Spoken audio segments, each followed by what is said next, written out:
সংস্কার নাকি নির্বাচনের আগে ঠিক কতটা এবং কি সংস্কার করা জরুরি এসব প্রশ্নের পাশাপাশি স্থানীয় সরকার নির্বাচনের আলোচনা নিয়ে যখন সরগরম রাজনৈতিক ময়দান, তখন বিএনপি বলছে চলতি বছরের মাঝামাঝিতেই জাতীয় নির্বাচন চায় তারা। দলটি মনে করে স্থানীয় সরকার নির্বাচনের যে আলোচনা হচ্ছে সেটার উদ্দেশ্য জাতীয় নির্বাচনের সময়ক্ষেপণ করা। সরকারকে আহ্বান জানাচ্ছি, নির্বাচন কমিশনকে আহ্বান জানাচ্ছি এবং রাজনৈতিক দলগুলোর প্রতি আহ্বান জানাচ্ছি যে দেশের বৃহত্তর স্বার্থে এই বছরের মাঝামাঝি সময় নির্বাচন অনুষ্ঠানের জন্য আমরা ব্যবস্থা নিতে পারি। সংস্কারের নামে কালক্ষেপণ করা যাবে না বলে মন্তব্য করেছেন বিএনপির সিনিয়র যুগ্ম মহাসচিব রুহুল কবির রিজভী।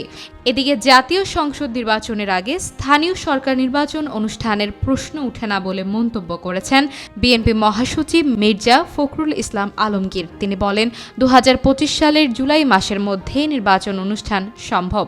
আসলে নির্বাচিত সরকারের কোনো বিকল্প নেই, এটা গণতন্ত্রে এটাই হচ্ছে সবচেয়ে ইম্পর্টেন্ট বিষয়। তো সেই ক্ষেত্রে আমরা মনে করি যে এই বছরই মাঝামাঝি সময় অর্থাৎ আপনার জুলাই আগস্ট এর মধ্যেই নির্বাচন সম্ভব।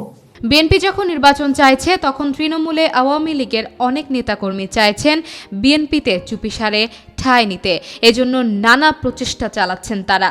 বিএনপিতে ঠাঁই পেয়েছেন আওয়ামী লীগ ও দলের বিভিন্ন শাখায় সক্রিয় বেশ কিছু নেতাকর্মীরা। এমনকি পুলিশের গাড়ি থেকে যুবলীগ নেতাকে বিএনপির নেতার ছাড়িয়ে নেয়ার ঘটনাও ঘটেছে। বিএনপির সামনে এখন স্থানীয় পর্যায়ে ভাবমূর্তি ধরে রাখা বিশেষ চ্যালেঞ্জ। নির্বাচনের আগে একটি ক্লিন ইমেজ ধরে রাখা জরুরি হলেও বিতর্ক পিছু ছাড়ছে না বিএনপির। দখল, হামলা ও মামলা বাণিজ্যের পর আওয়ামী লীগ নেতাকর্মীদের দলের ঠাঁই দেওয়ার অভিযোগ বিএনপির তৃণমূলে। এ নিয়ে হাসিনার পলায়নের পরে ফুরফুরে বিএনপিতে বিরাজ করছে চাপা অস্বস্তি।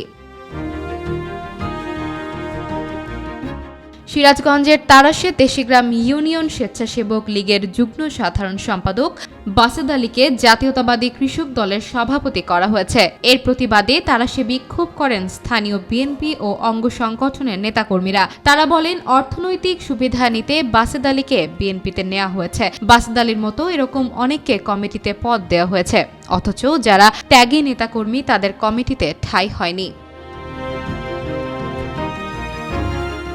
গত ডিসেম্বরের শেষ দিকে গাইবান্ধার পলাশবাড়ী উপজেলা মহিলা দলের সভাপতি হন আরজিনা পারভিন চাঁদনী। তিনি দীর্ঘদিন আওয়ামী লীগের রাজনীতির সঙ্গে যুক্ত ছিলেন। এমনকি আওয়ামী লীগ ক্ষমতায় থাকাকালে দলটি থেকে সংরক্ষিত আসনে এমপি প্রার্থী হতে মনোনয়নও নিয়েছিলেন তিনি। ওবায়দুল কাদের, সালমান এফ রহমান সহ দলটির শীর্ষ নেতাদের সঙ্গে অসংখ্য ভিডিও এবং ছবিও আছে তার। বিএনপির স্বেচ্ছাসেবী সংগঠন জিয়া সাইবার ফোর্সের পাবনা বিজ্ঞান ও প্রযুক্তি বিশ্ববিদ্যালয় শাখার আহ্বায়ক কমিটি হয়, যাতে ঠাঁই পান নিষিদ্ধ সংগঠন ছাত্রলীগের 5 নেতাকর্মী। মুহূর্তেই ভাইরাল হয়ে যায় এই খবর। দ্রুততার সঙ্গে বিষয়টি নিয়ে নেতাকর্মীদের সতর্ক করে বিবৃতি দেয় বিএনপি নেতাকর্মীদের নির্যাতন নিপীড়নে যুক্ত ছিলেন এমন অনেকেও এখন ভোল পাল্টে বিএনপিতে মেশার চেষ্টা করছেন। গত 5 অক্টোবর ছাত্র হত্যা, সন্ত্রাস, চাঁদাবাজি, ভোগ দখল ও নৈরাজ্যের বিরুদ্ধে রাজধানীর তুরাগে প্রতিবাদ সভা করে বিএনপি, যেখানে প্রধান অতিথি ছিলেন ঢাকা মহানগর উত্তর বিএনপির বিলুপ্ত কমিটির নেতা মোস্তফা জামান। অথচ আওয়ামী লীগ ও এর অঙ্গ সংগঠনের নেতাকর্মীদের উপস্থিতি ছিল বেশি, যা নিয়ে দলের ভেতরেই সমালোচনার সৃষ্টি হয়।